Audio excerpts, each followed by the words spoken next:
Il faut pas aller voir mon spectacle si on veut, c'est une bonne question. Il faut pas aller voir mon spectacle si on n'a pas envie, si on trouve que tout va bien, voilà. Si on trouve que tout va bien en ce moment, si on trouve que Retailleau, c'est vraiment un garçon, charmant, si on trouve que monsieur Darmanin, apporte les bonnes réponses, si on trouve qu'effectivement, la meilleure, chose à venir raconter à Mayotte en ce moment, c'est qu'il faut se débarrasser des étrangers, plutôt que de s'intéresser à d'autres soucis.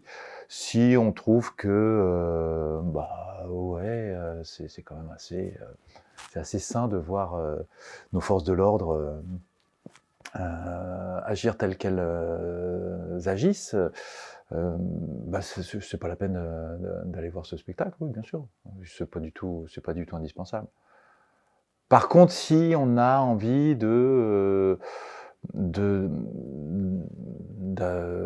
comme moi, en fait, moi j'ai envie de comprendre. J'ai envie de comprendre des fois pourquoi, quand c'est probablement une des choses qui a déclenché l'envie de faire ce spectacle. Comment ça se fait que quand un policier, abat un enfant dans une auto, le réflexe, de de de faire une cagnotte pour ce policier et que ce policier se retrouve à la tête d'un seul coup je me souviens pas, mais on n'était pas loin du million d'euros. Comment c'est, qu'est-ce que ça révèle? Qu'est-ce que ça raconte? Qu'est-ce que ça nous dit? Ça nous dit que, on a été formés comme ça. On a été, on nous a demandé de considérer, qu'une partie de la population, n'était pas une partie de la population, était, était composée d'autres espèces. C'est pas des gens, il y a des gens, pour qui, liberté, égalité, fraternité, est une devise. Et en même temps, il y a des gens qu'on sait pas, ça doit pas être des gens, et d'ailleurs, ils n'avaient pas la même nomenclature pendant très longtemps. Par exemple, les femmes, il y a l'homme, le un, et puis 2, la femme. Bon, il y avait d'autres, aussi sous-espèces de gens, qui ont été, qui ont fait partie de notre France. Et à un moment donné, on a eu un certain nombre de guerres qui ont fait de l'empire gigantesque que nous étions jusqu'à il n'y a pas si longtemps, quand j'étais petit, ou du temps de mes parents, du temps de mes grands-parents. La France était un empire, gigantesque, mais avec une très petite partie de vrais gens et d'autres qui avaient, d'autres statuts. Et quand cet empire-là a été démantelé, contre la volonté, du pouvoir français, on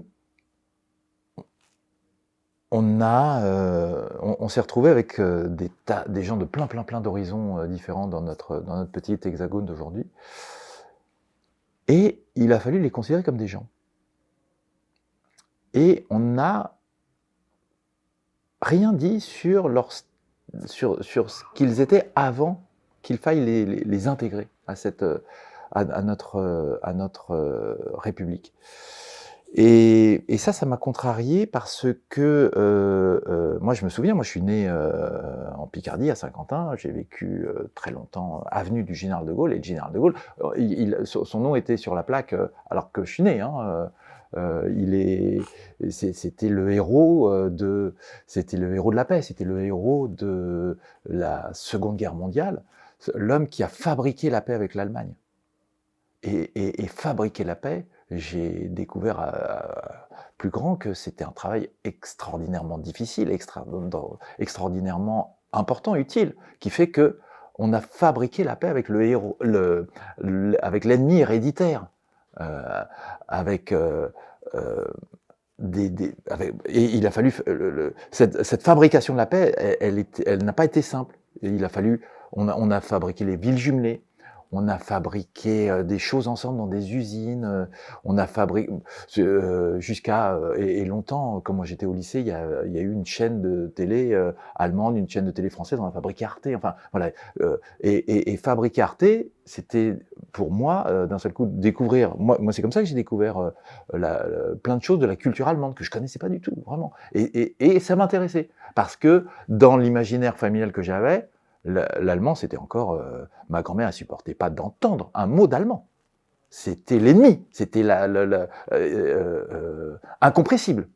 Et puis en fait, non, ça avait l'air d'être des gens intéressants. Et puis moi, j'ai découvert du coup des Wim Wenders, j'ai découvert des gens vachement intéressants. Bon. Donc, j'ai découvert ça parce qu'on a fabriqué la paix. Parce que moi, héréditairement, j'apprenais ce qu'on me disait. Voilà, les Allemands, c'est pas des gens comme nous. Bon. Mais en parallèle, on a continué à me dire que les nègres, c'est pas des gens comme nous. Les bougnoules, c'est pas des gens comme nous. De même qu'à l'école, on m'apprenait que les bonnes femmes, c'est pas des gens comme nous. Bon. Et ces choses-là qui se transmettent dans le cadre familial, dans le cadre de la cour de récré, dans le cadre ou de l'école, hein, puisque moi, dans mes manuels scolaires, j'ai appris des trucs très, très, très étranges encore. Et bien, je me rendais compte que on n'a pas fabriqué la paix avec tout le monde. Là, en ce moment, on est en train de vivre un moment extraordinaire où on est en train de fabriquer la paix avec ce qu'on appelait quand j'étais petit les bonnes femmes.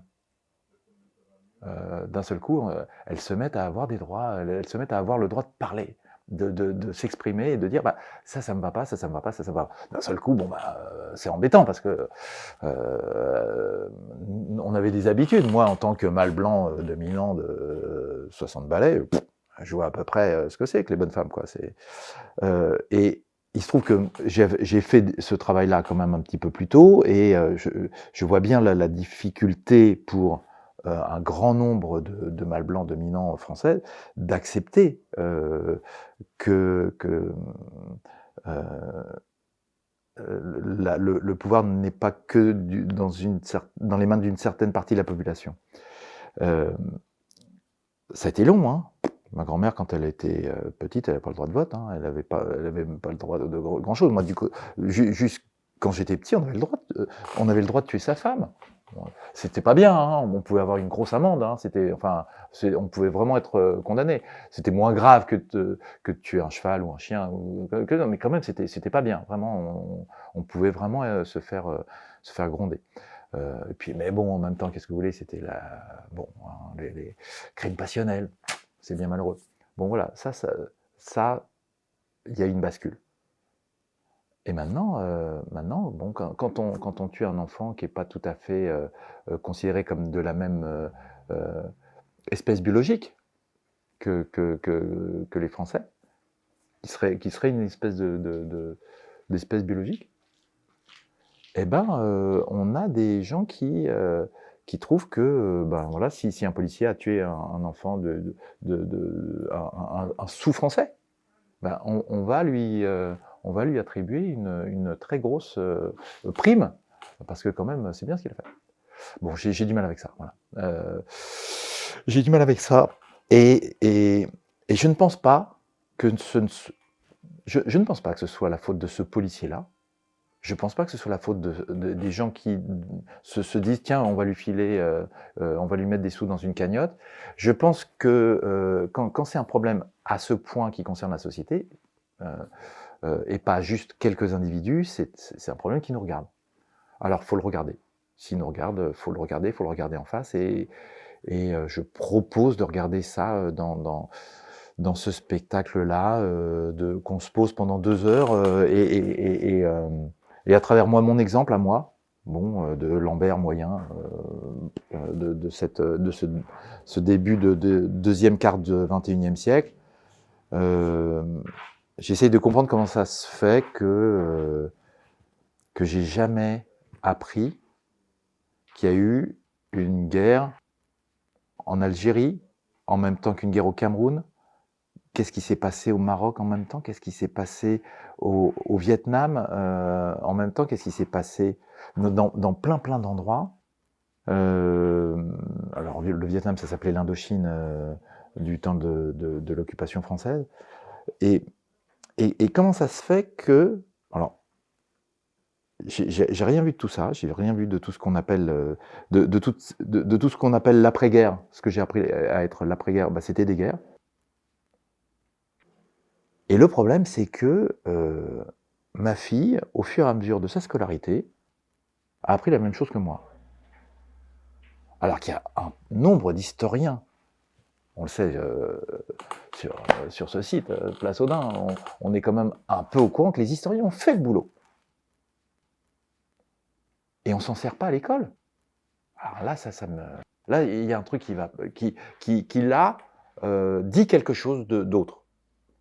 C'est comme si on disait, comme si en sciences nat, on parlait pas du microscope électronique. Ah ben non, c'est pas ce qui se passe depuis le... on va pas se servir des télescopes électroniques. Non, non, c'est pas ce qui... Les satellites, vous dites je sais pas. Non, non, nous, on continue à raconter les sciences physiques, les sciences nat, la biologie, tout ça, comme on faisait il y a des décennies de ça, et puis voilà, c'est tout. Ça a toujours marché, c'est très bien.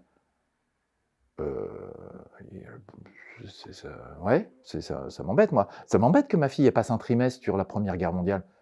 Pourquoi pas, hein, il y a peut-être des choses, mais le truc, c'est qu'à la fin, elle ne sait toujours pas pourquoi il y a eu une Première Guerre mondiale, ah bah oui, les taxis de la main. On continue à raconter une guerre, alors pourquoi pas, si on consacre un trimestre sur ces 4 années-là, je veux bien de sa scolarité, mais dans ce cas, il va falloir consacrer beaucoup de temps à parler des guerres de démantèlement de l'Empire, que je propose d'appeler comme ça. Il me semble que ce qui s'est passé, les événements d'Algérie, comme on disait quand j'étais petit, on n'avait pas le droit de parler de guerre quand j'étais au lycée. Non, il n'y avait pas de guerre en Algérie, il y avait des événements. On a eu le droit d'utiliser le mot guerre en France en 1999. Ce qui s'est passé en Syrie, ce qui s'est passé au Cameroun, ce qui s'est passé... c'est-à-dire où la République, ou sinon la République, le pouvoir français d'après-guerre envoie notre armée, c'est-à-dire des gens en notre nom, en uniforme, avec notre drapeau, pour tuer des gens avec des armes à nous. Et tuer des gens, ça veut dire on les réduit en chair morte. Et c'est pas 2, 3 dizaines. À un moment donné, ça se compte par millions. Là, ça devient embêtant. Donc, bon, c'est une guerre qui... Ok, essayons de nommer ça, mais ok, occupons-nous de la guerre de 14-18 pendant un trimestre, mais après, on fait la suite quand même. On fait ce qui s'est passé dans les années 50, 60, 70. On essaye de faire le job, et on s'appuie sur le boulot des historiens. Moi, il y a quelque chose qui m'a